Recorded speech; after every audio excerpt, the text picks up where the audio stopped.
Good evening. Once again, I am Stephanie Ruhle. We are now 172 days away from the election, and it was a pivotal week in the former president's New York criminal trial.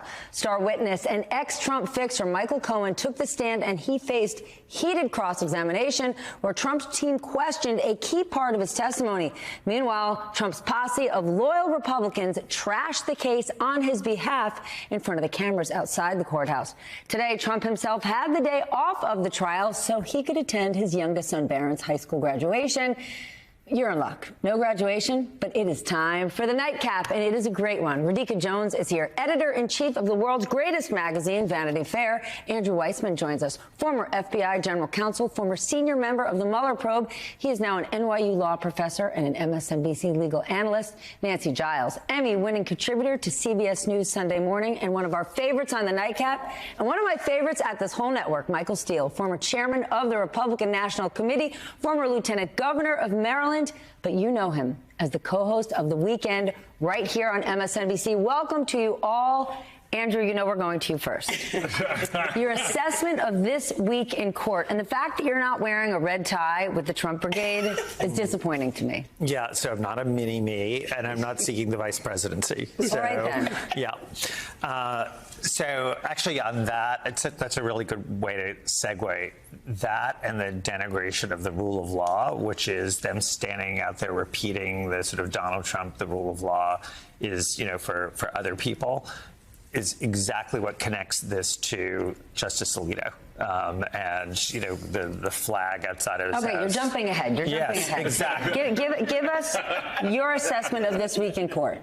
Oh, you want to do court? Yes. Okay. Yes. I thought the whole idea was to sort of liberate. It is, beyond. but give us how do you think things went? So, it's interesting. Todd Blanche finally had a good day, but also it's Michael Cohen. Before he went on, is there anyone here who said, oh, that's going to go well? It was not going to go well because he has committed so many different crimes and there are just so many different ways to cross him. Putting it in perspective, I have never done a trial where there isn't something where the defense says about one of your cooperators, oh, they're lying, and this is a gotcha moment. You know what this was? He made a mistake, and that's it. And of course, by the way, the defense is going to say, oh, it's a lie. But it was obviously a mistake because you know what? There are like 6 other calls they have not touched with the president of the United States. And actually, those calls and those conversations, much more important. But you know what? A mistake, that's a good thing for the defense. They want to capitalize on it. They want to say it exemplifies the whole case. But we'll see what the jury thinks. How do you think Todd Blanche did, Michael? Because he painted Michael Cohen as a sleazy liar and a hustler. But here's the thing. Donald Trump hired him to be a liar and a bully and a hustler. Right. That's probably one of the more fascinating aspects of Todd's approach to this, because the guy you're trying to paint in a certain way was the guy that Donald Trump himself wanted. Michael was his Cohen. He was the guy that, you know, he wanted to be his fixer lawyer. Roy Cohn, who eventually was disbarred. Right. He wanted him to be, you know, the lawyer who would go and really fix things for him. And so that would entail everything that, you know, Todd would come out and say, well, what about this, this, and this? Well, Donald Trump wanted me to do that. It's why he hired me. So I was fascinated going into this week, Andrew, with this idea that, you know, somehow the defense, you know, is going to have that moment, that sort of gotcha moment. And I'm sitting there thinking, but at the end of the day, the guy that's sitting in front of you went to jail for the guy that's on trial right now, number one. Number two, everything that Michael Cohen did, he did at the instruction of Donald Trump. Michael Cohen is not cutting a check for $130,000 without talking to his wife first, right? Not happening. So the reality of it is where Michael Cohen ended up was the space that Donald Trump put him in long before they landed in that courtroom. Totally agreed. I mean, he had to refinance his house to get that money. His house. He didn't have that money lying around. No. But also, what lawyer acts that way? I mean, I can tell you, you don't. A lawyer pays a bill for pledges himself. I mean, remember, Michael Cohen worshipped Donald Trump at the time, worshipped him. Well, he also worked for him for many years and learned his playbook. And it's interesting, Trump is such a master at projecting what the bad things that he does onto other people. But in this case, it's actually playing out. Yeah. I mean, I was in an acting class. This is going to connect. Wait a minute. That was a front for Scientology, okay? I'll just say it like that. All right. So I know what it's like to be around kind of a cult and to sort of be a little worshipy towards somebody. I feel for Michael Cohen. I feel for him. He's shown a lot of bravery. He said he lied. He paid the price. His family was threatened, And now he's trying to do well. And I will say this: when he was Donald Trump's consigliere, he was really in. And now that he's out, he's really out. And I respect that kind of consistency. Can we talk, though, about this red tie brigade? All these Republicans, right, who made their way up to New York City, some of them currently elected officials, right, many of them auditioning to be his VP, and they stood outside that courthouse and they attacked the rule of law. What does that say about what we may be looking at and who our next VP could be? Exactly. It's a reminder of what the Trump circus looks like. And I feel like we had a little bit of quiet for a small period, but now this trial is reminding everyone that with Trump comes spectacle and comes performance, and that is what we will be signing up for if the country elects him again. And lawlessness. I'm sorry. Michael, I want to know, did any of these people who voted for them, to any of their constituents in their home states, are they asking, did Lauren Boebert take the day off to come to New York? Who paid for her train ticket? Where is she staying tonight? They're doing this.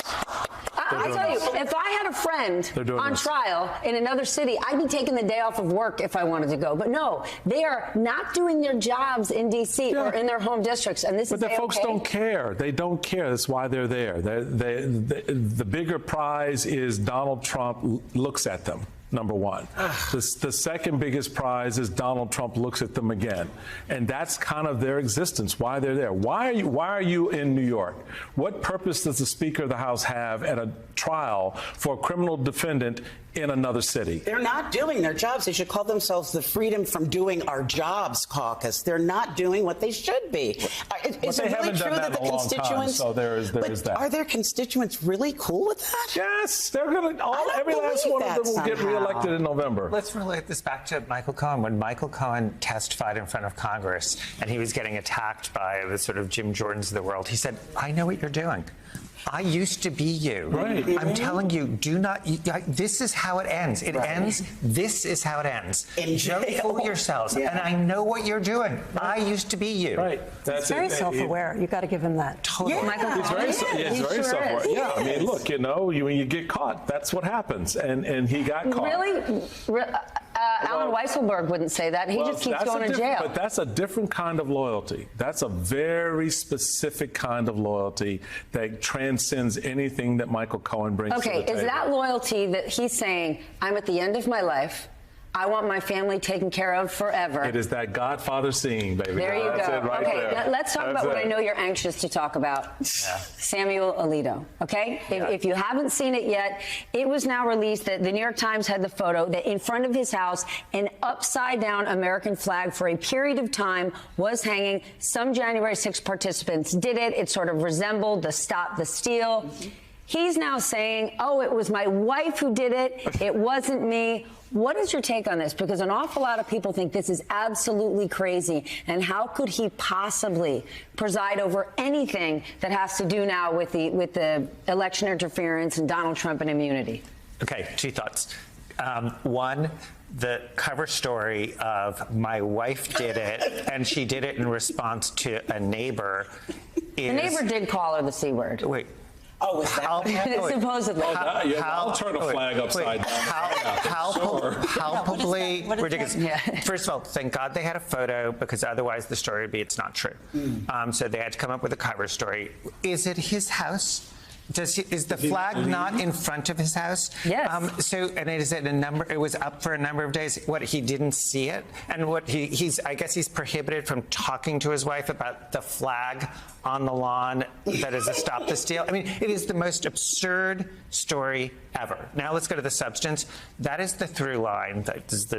This is the through line between Trump, the Red Tie Brigade, Justice Alito saying at the immunity argument that we cannot trust the criminal justice system, which is why presidents should not be held criminally liable. Because even though I am a Supreme Court justice and a former U.S. attorney, we can't trust the Justice Department or even our criminal justice system. So presidents should just be able to like roam the earth without any criminal liability. This is the through line, and he is like in the tank MAGA. Okay, it ties to that. It ties to the Dobbs leak. It ties to Clarence Thomas's wife. What is your take?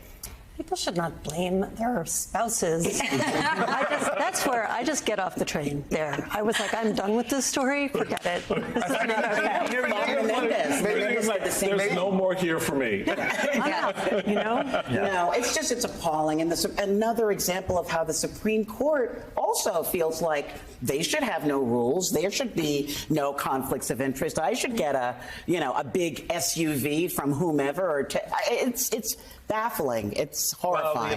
Well, when you throw your wife under the bus, that's a man's move right there. It's the man's man, real right? man. That's a real man's move right But there. can there, like, if you're Chief Justice Roberts, let's assume he is distressed by this. Let's say he is absolutely upset. Can he do anything? Well, one, he could speak out. Yeah, But what does that do? Well, actually, it could a lot. Putting in terms of the 9, he could speak out. 2, he could actually signal to Congress that they should hold a hearing, and instead of saying I'm not coming, he could be like I am coming. He could say, you know what, I am in support of transparency. I am in support of you're thinking of having a mandatory conflict rule. Obviously, we need it. There are a lot of things he could do. I mean, the one thing about Roberts is if you're the Chief Justice and you see what's happening, he does have an institutional concern. I mean, leaving all of the sort of partisanship aside, he has got to be thinking, I've got a huge problem. He has a huge. It is official. President Biden supposedly and Donald Trump will meet face-to-face for the first time in almost 4 years. The candidates agreed to 2 debates, one with ABC and one with CNN.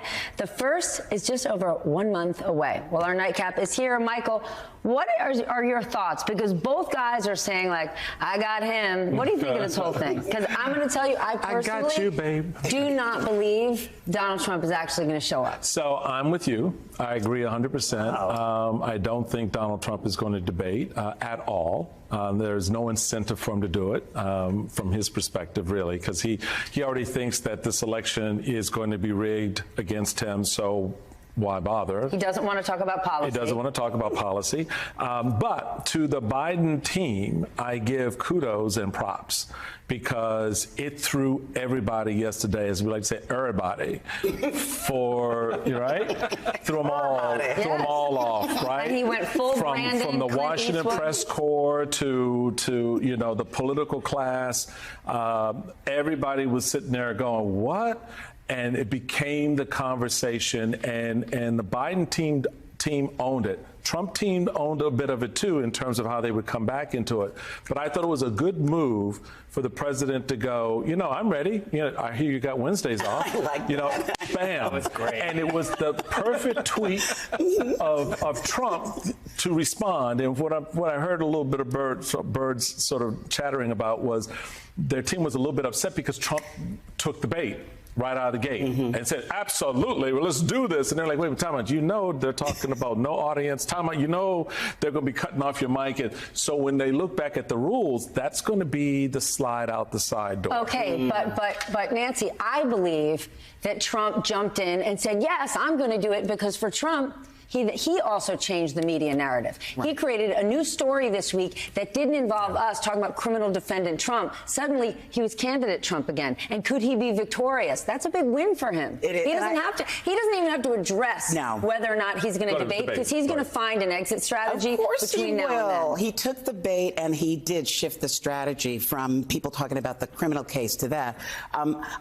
Number one, he's a coward. So I think if he said he's going to and then doesn't, he'll look even more foolish. To whom? But he's done that.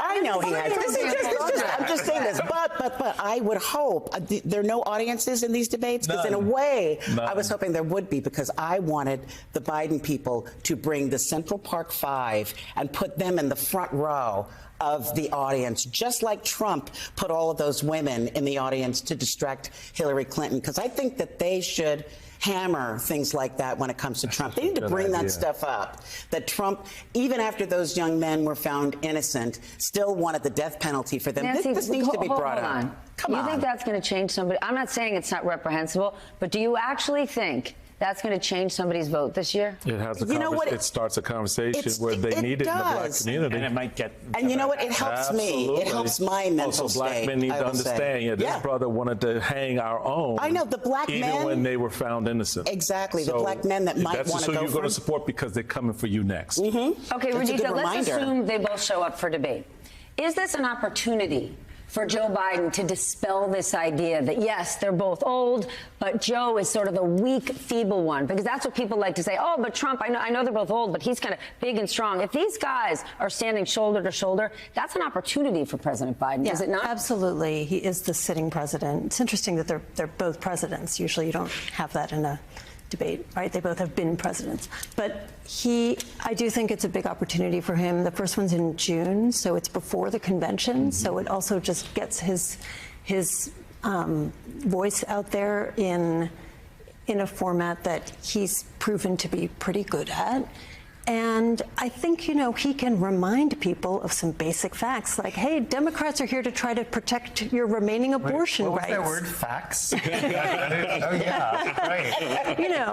Because there's a lot of, let's say, misunderstanding that still persists in our culture about who's responsible for what. And I think that Democrats have been running well on issues around reproductive rights, for example. But the economy under Biden has not been a trash fire, and he needs to remind people of that. And I feel like this is a forum for him to do it. Not the convention, but an actual debate. He needs to remind people that the borders haven't been open. And last I checked, he just tried to do something on immigration with support from both parties until Donald Trump stopped that. I want to share this week something Senator Mitt Romney said. I had a chance to interview him. Watch this. I think President Biden made an enormous error. He should have fought like crazy to keep this prosecution from going forward. It was a win-win for Donald Trump. Had I been President Biden, when the Justice Department brought out indictments, I would have immediately pardoned him. I'd have pardoned President Trump. Andrew, that is principled, decent, voice of reason Republican Mitt Romney saying Joe Biden should have pressured the DOJ and ignored the rule of law. What are we looking at here? I'm surprised by that. I mean, I'm not the political, person But you here. do know the rule of law. Exactly. So for the rule of law. By the way, I love that we're talking about will he show up for the debate. And by the way, this is the Friday before we will hear on Monday whether he's going to take the stand. And I think what I'm hearing is he's not going to debate and he's not going to take the stand. Correct. So, basically, it's like I want no accountability. I'm just going to spin. The president of the United States. The current president of the United States has completely the right way of dealing with the Department of Justice. We can deal with whether we think the Department of Justice has acted properly, sufficiently, et cetera. But the one thing that you have to have for a democracy is it's got to be independent.